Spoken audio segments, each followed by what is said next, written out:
can't contain our gladness. We want to express our happiness. We're overfilled with joy today. We have a celebration for a good reason. We're done with many nights of weeping. This is our...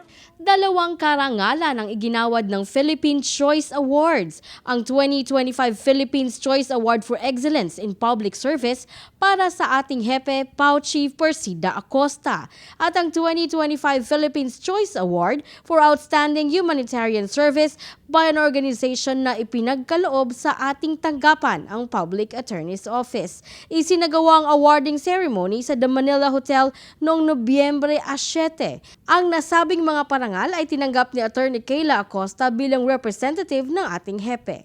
Ako po si Attorney Kayla Acosta, ang panganay na anak ni PAO Chief Persida Acosta. Ang karangalan po na inyong iginawad sa aking mahal na ina ay ang 2025 Philippines Choice Award for our outstanding humanitarian service by an organization.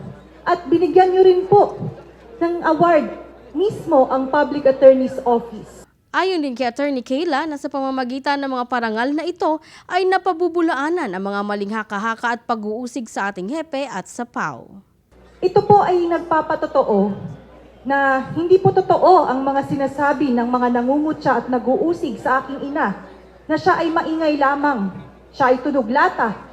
Kitang-kita ang kanyang tapang at talino para maglingkod sa ating mga maralitang mamamayan na nangangailangan ng libreng serbisyo legal. Nagpapatotoo rin po na ang PAO ay hindi siopaw. Ang PAO ay may kalidad na serbisyo na handang tumulong para sa ating mga kababayan. Hinimok din ni Attorney Kayla ang lahat na ipagpatuloy ang mabubuting gawa para sa inang bayan. Sana po, ito po ay maging isang inspirasyon para sa ating lahat na ating pagbutihin ang ating mga mabubuting gawa. Sana'y tayo'y magkaroon ng bukal na puso para sa paglilingkod at walang halong bahid at malisya. Pinasalamatan rin niya ang award-giving body at bumubuo nito. Maraming salamat po sa Philippines Choice Award, kay Direk Estrella. Maraming salamat po sa mga organizers. Talagang napakaganda at successful itong event na ito. Lubos ang kasiyahan ni Attorney Kayla Acosta sa pagtanggap ng gawad na ito para sa kanyang minamahal na ina at sa Public Attorney's Office. Talagang nakakataba ng puso na siya ay nabigyan ng ganitong awards dahil ito'y nagpapatotoo na talagang tiwalang-tiwala ang ating taong bayan sa kanyang magandang pamamahala at servisyo. Sa ngalan po ng aking ina, PAO Chief Persida Acosta, ito po ay isang malaking karangalan.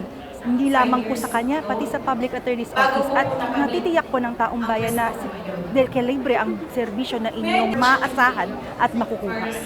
Muli, ako po si Attorney Kayla Acosta. Maraming salamat po. Persida Acosta, katarungan laban sa kahirapan, hustisya ng masa. Maraming salamat po.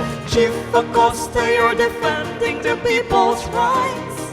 You keep on fighting the good fight, the justice and public service. You've dedicated your life.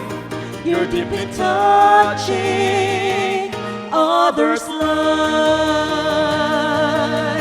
You're fighting the good fight. This cannot be denied. Onward and fighting. Para sa #PalaNews, ako si Geraldine Ranyes, Persida Acosta, hustisya para sa masa, katarungan laban sa kahirapan.